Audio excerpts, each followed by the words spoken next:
முதலாவது கேள்வி என்னென்னா, நம்முடைய குழந்தைகளுக்கு இந்த ட்ரெய்னிங், அதாவது இந்த சின்ன சின்ன பிரச்சனைகள், ஓகே நம்ம வந்து கொஞ்சம் விளங்குற மாதிரி கதைப்போமே அப்படின்னு நீங்கள் சொன்னால், இந்த autism, ADHD, down syndrome, dyslexia, dysgraphia, CP குழந்தைகள், இந்த மாதிரி நிறைய ஸ்பெஷல் குழந்தைகள்னு சொல்கிறோம்ல.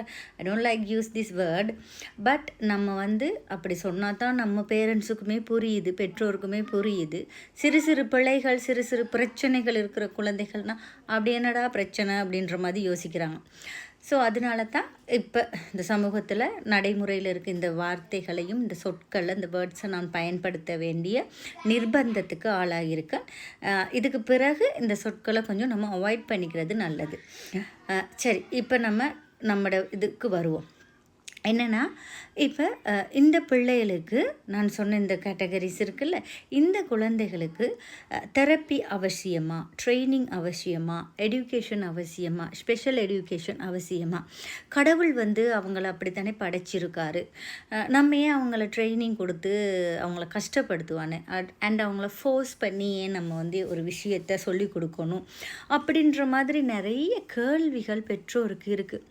இன்னொரு விஷயம், இப்போ எங்கள் சென்டருக்கு வர்ற பெற்றோருக்கு நாங்கள் சொல்கிறது என்னென்னா, நீங்கள் தான் தெரப்பி. நாங்கள் இப்போ நான் ட்ரெயின் பண்ணுறேன், இல்லை என்னுடைய ஆக்குபேஷ்னல் தெரப்பி, என்னுடைய ஸ்பீச் தெரப்பி, எங்களோட ஸ்பெஷல் எடுகேஷன் மேம் எல்லாம் ட்ரெயின் பண்ணுறோம் அப்படின்னா, நாங்கள் முழுக்க பிள்ளைகளோட சேர்த்து பெற்றோருக்கும் தான் ட்ரெயின் பண்ணுவோம். முக்கியத்துவம் பெற்றோருக்கு.